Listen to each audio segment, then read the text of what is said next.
Assalamualaikum warahmatullahi wabarakatuh. Kami dari kelompok 3 dari kelas A1 akan menjelaskan bagaimana cara perakitan suatu PC. Adapun video ini dibuat untuk mengerjakan tugas praktikum online tentang perakitan PC.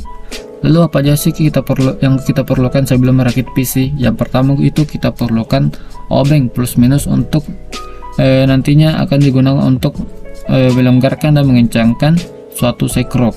Lalu terdapat juga baut itu seperti ini. Lalu kita langsung saja ke langkah yang pertama, yaitu pemasangan prosesor. Prosesor ini adalah komponen utama dari suatu komputer. Jadi ibarat itu prosesor itu sebagai otaknya komputer. Untuk cara pemasangannya itu pertama kita buka kunci prosesor pada motherboard. Kuncinya itu seperti ini. Pertama kita buka kuncinya, setelah itu kita masukkan prosesor itu ke dalam tray. Jadi kita masukkan prosesor ini ke dalam tray. Untuk pemasangan prosesor sendiri tidak boleh asal-asalan. Jadi di sini terdapat bentuk segitiga, di dalam tray juga terdapat bentuk segitiga. Jadi kita samakan bentuk segitiga yang ada di sini dan juga yang ada di tray. Nanti bentuknya itu akan seperti ini saat terpasang. Kemudian kita kunci soket prosesor agar si prosesor ini tidak mudah lepas. Setelah itu kita oleskan gel di atas prosesor. Fungsi gel tersendiri adalah untuk melancarkan rambatan panas yang dihasilkan oleh prosesor menuju heatsink. Jadi untuk pemasangan gel ini atau pasta ini jangan terlalu banyak dan juga jangan terlalu sedikit. Begitu. Untuk contoh pemasangannya itu seperti ini.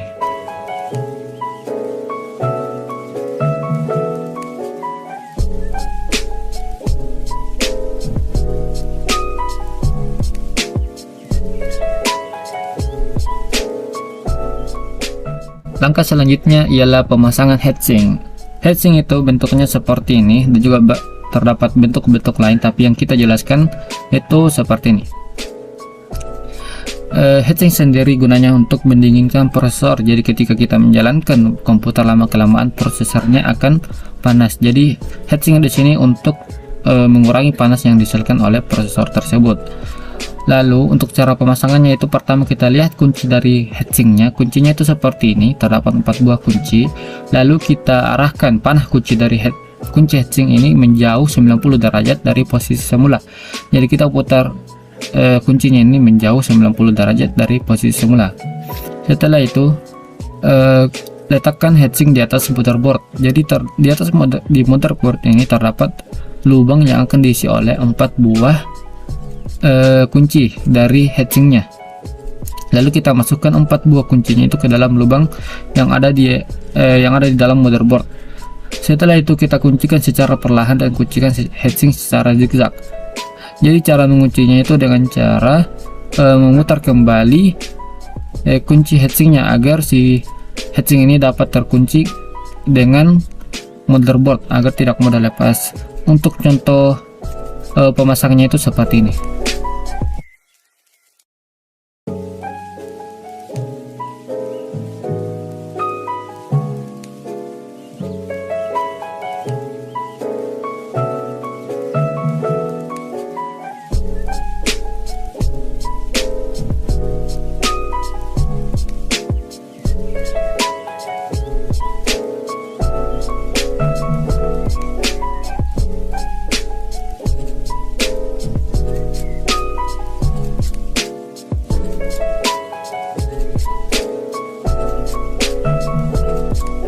Langkah selanjutnya ialah pemasangan RAM atau Random Access Memory ke dalam motherboard.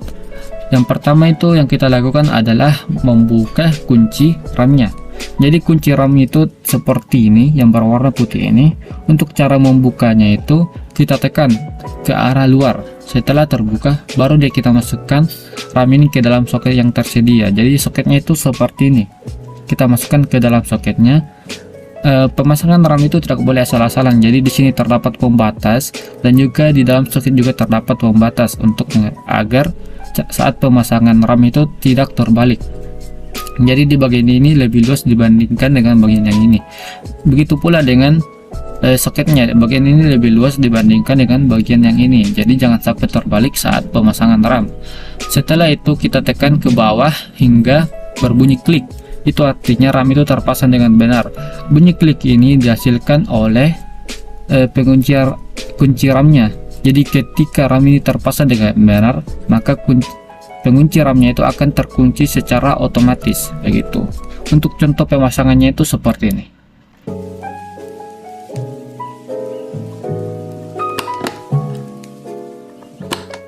Langkah selanjutnya ialah pemasangan VGA atau Video Graphic Array. Cara pemasangan yang pertama itu kita buka kuncian VGA-nya, kita buka kunci VGA-nya. Setelah itu pasang VGA-nya yang sudah tersedia pada soket yang kosong. Jadi soketnya itu seperti ini, dan juga terdapat pembatas-pembatas seperti pada RAM yang tadi. Jadi terdapat pembatas agar kita tidak terbalik saat pemasangannya. Setelah itu kita pasang ke dalam soketnya, lalu kita kunci VGA tersebut agar si VGA ini tidak mudah lepas gitu. Untuk contoh pemasangannya itu seperti ini.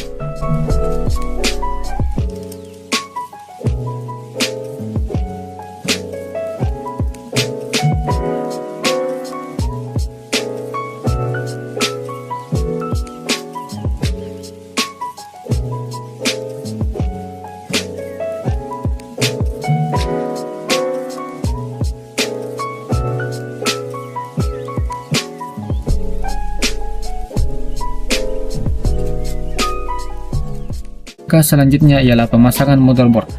Jadi motherboard itu sendiri tempat menyimpan semua komponen seperti prosesor, RAM, heatsink, dan lain-lain.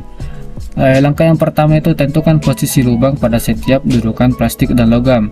Jadi kita cari dulu lubang-lubang yang ada pada motherboard itu untuk dipasang pada dudukan plastik yang ada di dalam casing. Lalu pasang dudukan logam pada tray casing sesuai dengan posisi pada motherboard. Jadi kita pasang sesuai posisinya, lalu tempatkan motherboard pada tray casing, kemudian pasang sekrup pengunci pada setiap dudukan logam. Jadi kita pasang sekrup pengunci pada setiap dudukan logam. Setelah itu kita pasang tray casing yang sudah terpasang motherboard pada casing dan kunci dengan sekrup agar si motherboard ini tidak gampang lepas ketika kita menyimpan casingnya, karena motherboard ini tidak dalam posisi tidur tapi akan dalam posisi berdiri. Jadi itulah gunanya untuk mengunci dengan sekrup agar tidak gampang lepas. Untuk contoh pemasangannya itu seperti ini.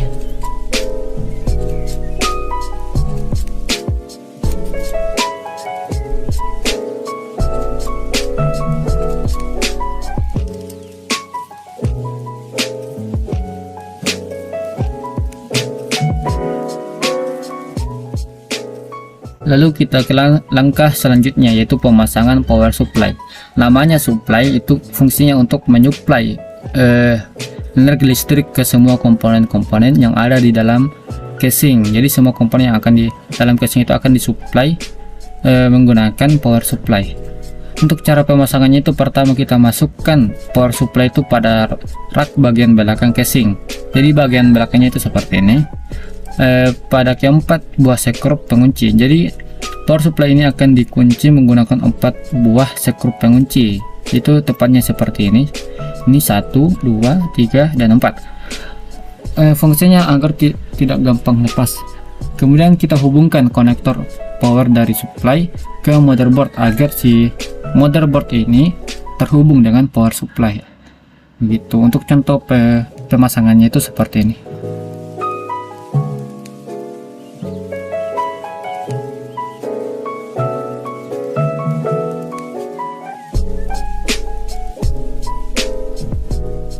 Langkah selanjutnya yaitu pemasangan harddisk. Yang pertama yang harus disiapkan untuk pemasangan harddisk yaitu menyiapkan kabel SATA. Jadi kabel SATA ini berfungsi untuk menghubungkan harddisk dengan motherboard agar si motherboard ini dapat membaca bahwa adanya harddisk yang terhubung. Setelah itu kita cari kabel power SATA di power supply. Setelah itu kita masukkan harddisk ke dalam casing. Jadi harddisk ini terdapat tempat pribadi di dalam casing. Setelah itu kita sambungkan kabel power SATA ke harddisk begitu. Untuk contoh pemasangannya itu bisa dinonton video berikut.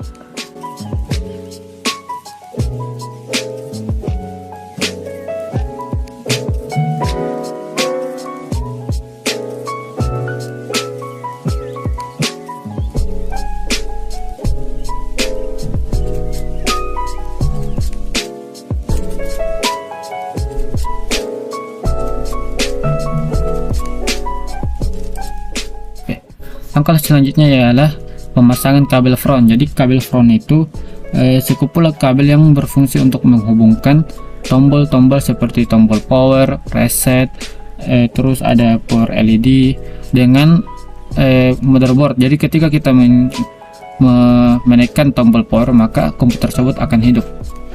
Jadi untuk pemasangannya itu pada pin 1 dan pin 3 itu dipasang untuk HDD dan LED. Untuk pin 2 dan pin 4 itu dipasang untuk kabel power LED.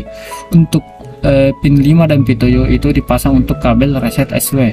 Untuk pin 6 dan 8 itu dipasang untuk kabel power SW. Dan yang terakhir itu pin 9 dan pin 10 itu dibiarkan kosong. Jadi untuk contoh pemasangannya itu seperti ini.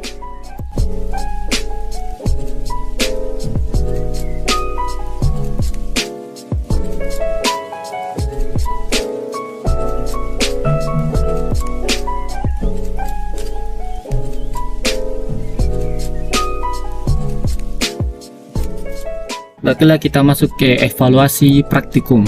Jadi terdapat 3 nomor. Yang pertama itu sebutkan dan jelaskan cara kerja masing-masing komponen PC yang terdapat pada komputer.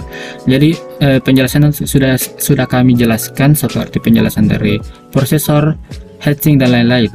Dan nomor 2 itu sebutkan dan jelaskan fungsi 3 komponen penyusun prosesor. Jadi untuk komponen yang pertama yaitu control unit atau CU. Control unit ini itu pengatur lalu lintas dan kegiatan data yang ada di dalam komputer seperti input dan output. Kemudian komponen kedua yaitu arithmetic logical unit atau disingkat dengan ALU. Komponen yang melakukan perhitungan aritmetik sesuai perintah yang diperoleh. Perhitungan yang digunakan supaya komputer dalam membaca instruksi dengan benar. Di dalam komponen ini prosesor benar-benar melakukan pekerjaan yang penting pada sebuah sistem. Terus komponen yang ketiga yaitu register unit atau disingkat dengan RU. Komponen ini adalah alat penyimpanan yang lebih kecil dari memori utama dan memiliki kecepatan akses cukup tinggi.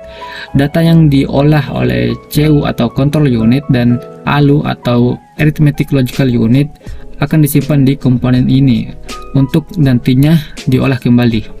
Terus nomor 3 yaitu jelaskan bagaimana perkembangan prosesor saat ini.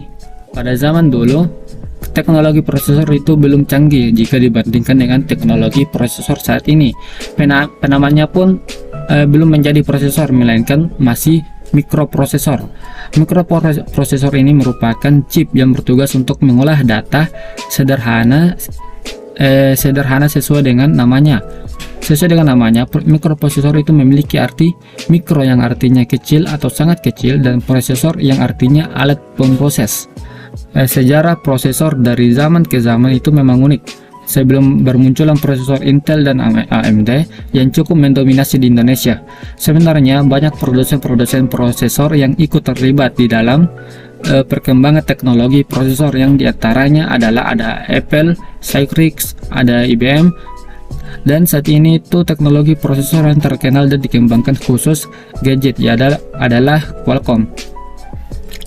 Terus perkembangannya itu pada tahun 1971 hingga tahun 1981, prosesor generasi pertama yaitu Intel 4004 atau 4004. Kemudian ada generasi kedua itu pada tahun 1982, itu terdapat prosesor 80286 pada tahun 1982. Terus ada prosesor 80386 pada tahun 1985. Terus ada prosesor 80486 dan Cyrix 486 CLC pada tahun 1989. Terus prosesor Intel. Selanjutnya ada prosesor Intel pada era 1992 hingga 1999. atau generasi ketiga ataupun generasi menengah. Pada masa ini perkembangan prosesor itu sangat pesat, sudah bisa dibilang sebagai awal perkembangan prosesor dan sebagai awal munculnya prosesor Intel dengan model Pentium.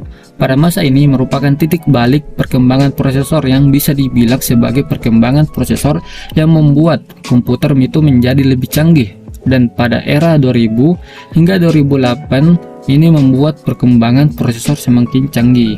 Untuk contoh prosesornya itu ada prosesor Pentium pada tahun 1993, terus ada prosesor Pentium 2 pada tahun 1997, terus ada Pentium 3 pada tahun 1999, terus era 2009 hingga sekarang. Nah, perkembangan prosesor pada masa inilah perkembangan prosesor menjadi semakin canggih, apalagi bisa dibilang perkembangan prosesor pada masa ini merupakan generasi emas di dunia komputer, dan pada masa inilah prosesor Pentium telah digantikan oleh Core. Teknologi Core yang dimenamkan pada prosesor ini membuatnya semakin kompak. Teknologi Core ini bisa diibaratkan beberapa prosesor yang dijadikan satu chip prosesor dengan kemasan yang sama, bahkan lebih kecil. Beberapa varian dari teknologi Core ini adalah Intel Core Duo, Intel Core i3, terus Intel Core i5, terus ada Core i7, AMD 614 dan lain sebagainya. Jadi perkembangan prosesor ini tak ada habisnya dari masa ke masa. Terus terdapat pengembangan dan inovasi yang jauh lebih baik dari generasi sebelumnya. Begitu. Sekian dari evaluasi praktikum itu. Jadi seperti itu ya cara perakitan PC atau personal komputer, mulai dari pemasangan prosesor hingga dengan pemasangan kabel front. Semoga video ini dapat membantu dan semoga video ini dapat bermanfaat. Dan ini adalah anggota-anggota kompak kami dengan perannya masing-masing. Mungkin cukup sekian dan terima kasih. Assalamualaikum warahmatullahi wabarakatuh.